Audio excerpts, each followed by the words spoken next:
Now, the Nigerian Federal Government on Monday announced that it's currently reviewing the implementation process for a cost-reflective electricity tariff, but stated that it will continue to subsidize power supply for vulnerable citizens in Nigeria.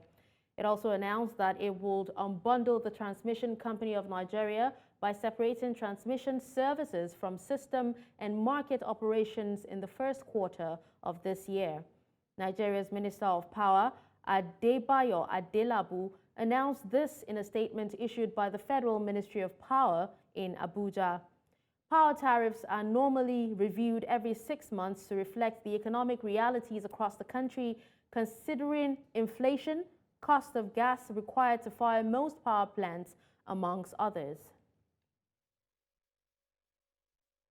Now, joining me on the news for more on this conversation is Adebayo Adelabu. He's the Executive Director, Power of Nigeria. Hello, Adebayo. Thank you so much for joining us at this time. Morning. How are you too? Thanks for having me. Very well, thank you. All right, firstly, Adebayo, how would you rate the supply and distribution of electricity in Nigeria for 2023?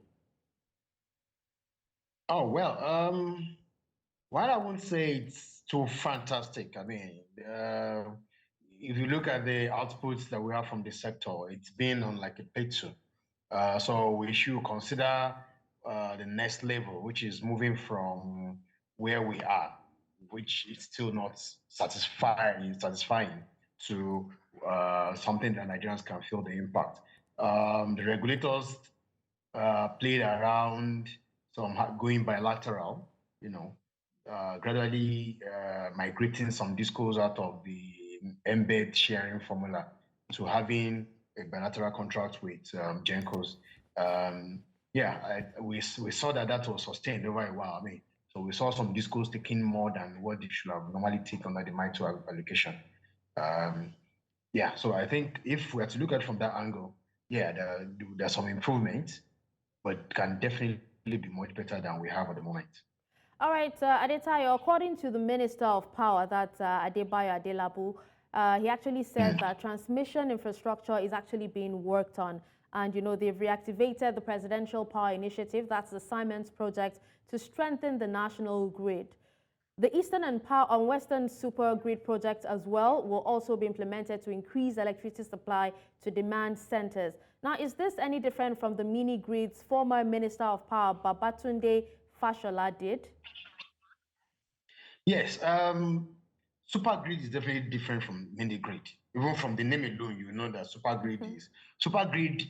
Unfortunately, I have not seen the design of the minister or what he's talking about, but from what I understand as super grid, as designed by the Energy Commission of Nigeria, sometimes I think in like maybe 2010 thereabout, it was a proposal, on how to make the national grid better. So if it is super grid, that means we are having another layer over the 330 kV line as we have at the moment.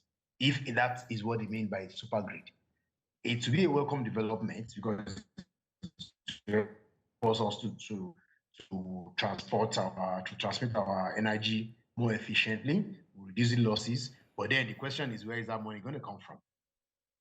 So no, but definitely it's different from the mini grid that Mr. Fashola did in his own days. That one was just to try and bring energy to our south locations or underserved locations. Okay. Now, towards the end of President Buhari's tenure, the then Minister of Finance said that they've stopped all subsidy on electricity. And I remember speaking to you about this also recently. Now, we have the Power Minister, Adelabu, saying that the ministry will continue to subsidize electricity for poor Nigerians. There seems to be a kind of confusion in information when it comes to subsidy. What are we not being told here?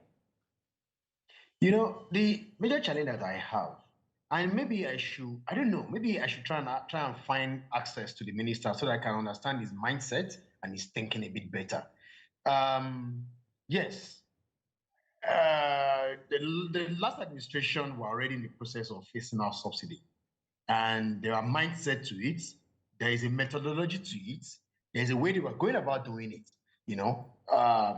While the places that were already identified as low-income areas were made to pay uh, more, government paid more subsidy in those areas.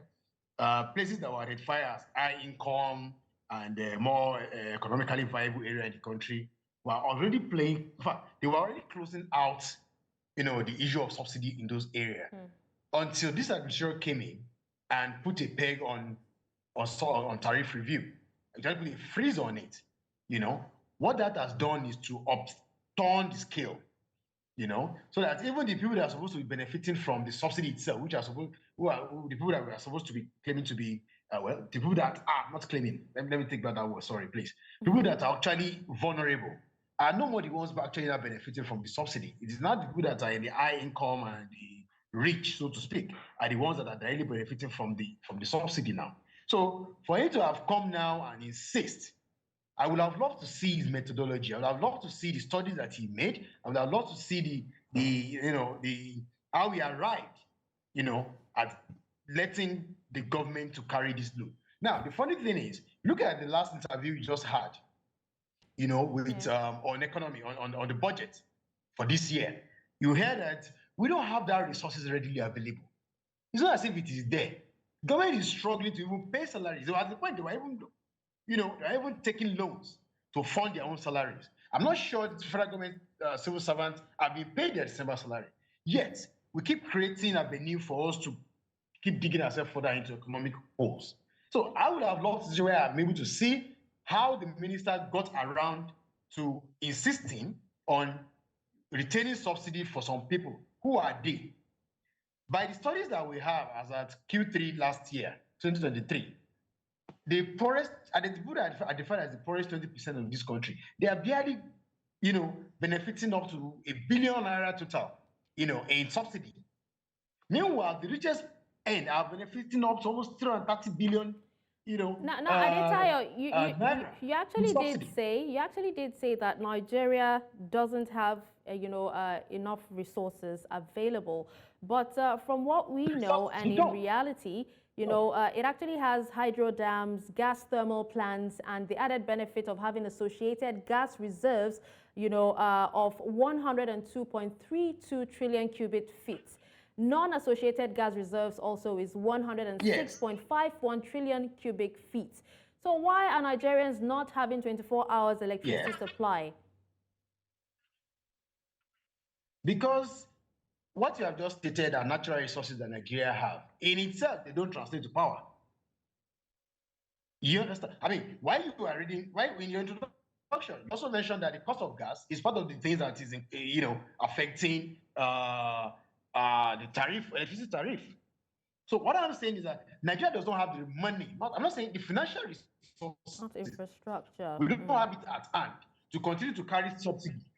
Do you understand? We're not talking about natural resources that we have in terms of gas or in terms of hydro. 80% of our generating plant is based on gas. Gas is sourced for in dollars. Our forex, as at January this year, as at Q1 first year, our tariff was calculated at about 440 naira per dollar. By Q3, it has gone to 790. And that was even the market value of dollars at that time. Inflation as at Q1 was about 24%.